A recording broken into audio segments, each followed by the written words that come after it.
up in here, guys. Tight fit. All right, here's my light. This is day 2, guys, and having some problems on the other side. I ended up getting some better, the right wrenches, as you guys saw, and I was able to get those off. So now I've just been loosening up the bell housing bolts.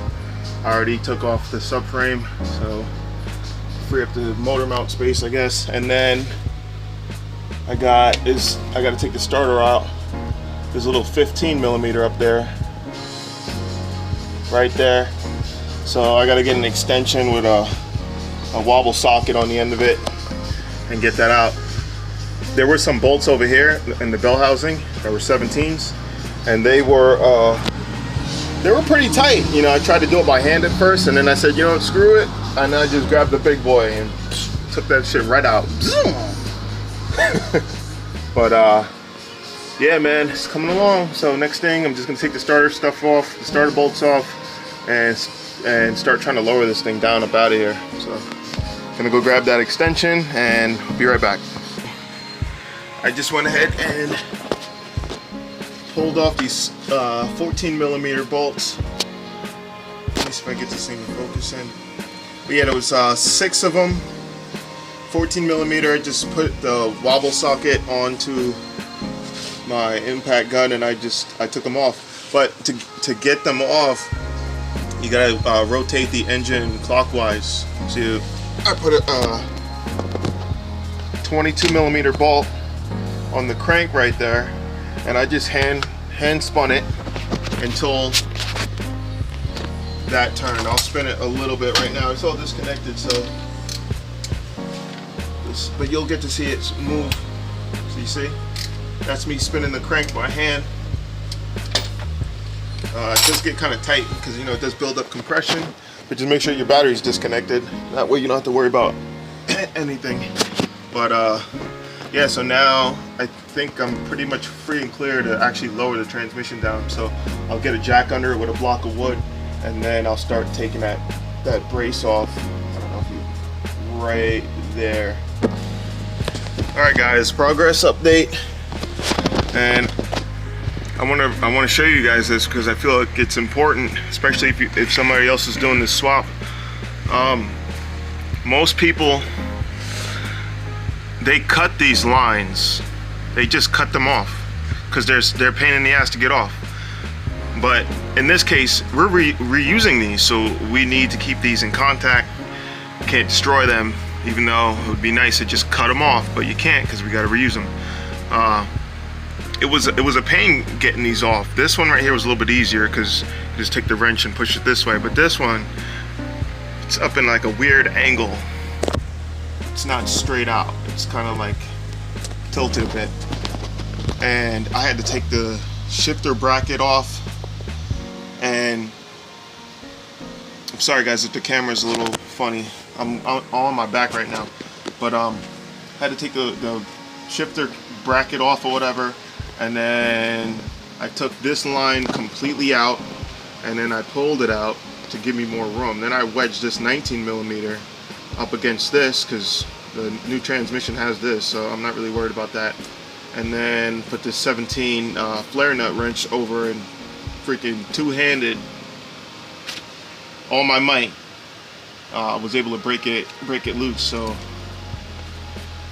I'm super happy about that because this is where I gave up yesterday because I couldn't get it off. So I knew I had to lower the tranny down a little bit, make some room just to get a little bit more leverage in there. So I've been struggling with this thing all morning.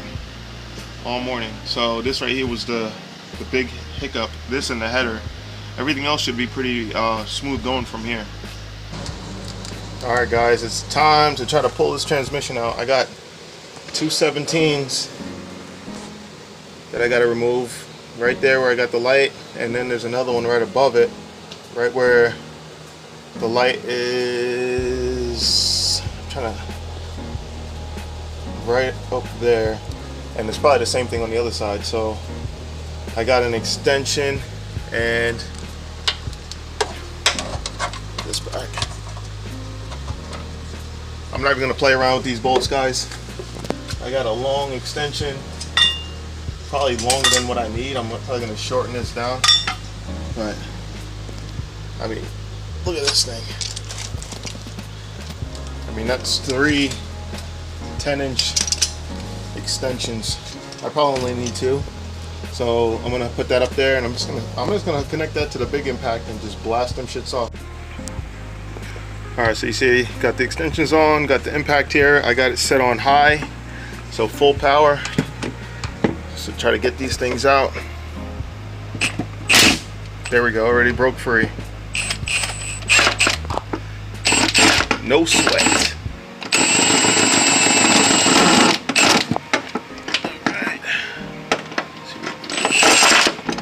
Alright, it ain't gonna fall out. No, I'm gonna try to get the other one. Got a wobble socket down there on the end.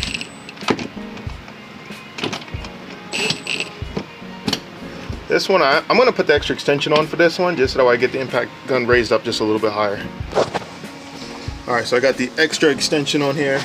Now we're talking almost 3 feet of extension. And the reason why I'm using the big impact gun instead of the little one is because all these extensions are gonna absorb up a lot of torque, and I wanna get these off. So, let's see.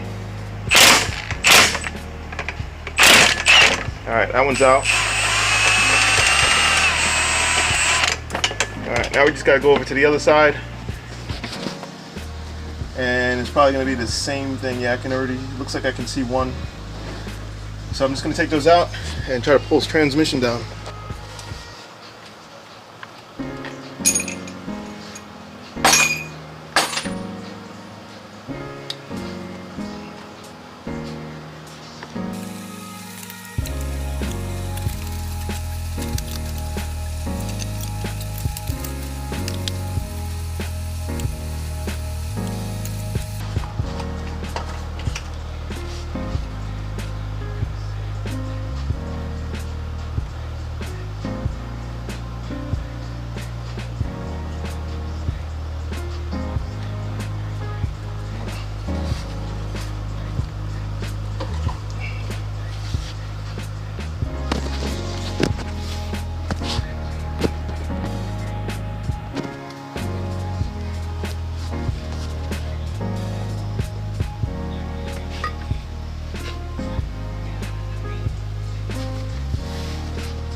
Success!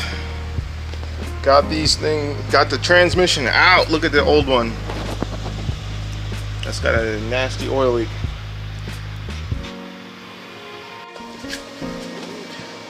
Update time. So, got the transmission in finally. It was a bitch, to say the least. Her hole was too tight. But, you know, with a little bit of wiggling around, got it in there. Got everything bolted back up. Got the drive shaft back in. All the wires, the clips, everything's already back in. Next is install the header. So, let's get that done. So this is the new header. Clean. And there's the old manifold. Heavy, man. Guys, quick tip, wear gloves when you're doing this. Otherwise the sweat from your fingertips and your hands will get on this, on the header. And once you start the car up, it'll burn that fingerprint or that hand palm into the metal, and then you'll never be able to get that out. So if you want your header looking real nice and pretty for a long time, just wear some gloves, clean it down with some brake cleaner or something before you go ahead and start the car up. Alright guys, so for this here part of the video of the header install, didn't really record too much because we ran into some problems. The header actually, the bolt holes didn't actually line up with the block, so we ended up fighting with it a bunch, and then that still wouldn't work. So worst case scenario, we just went and got a step bit and actually drilled the holes out larger to actually fit the studs coming off the block. Alright guys, another update. We're almost there. We got everything hooked up. The header was a pain. We had to modify it a little bit, drill some holes out, make them a little bit wider, but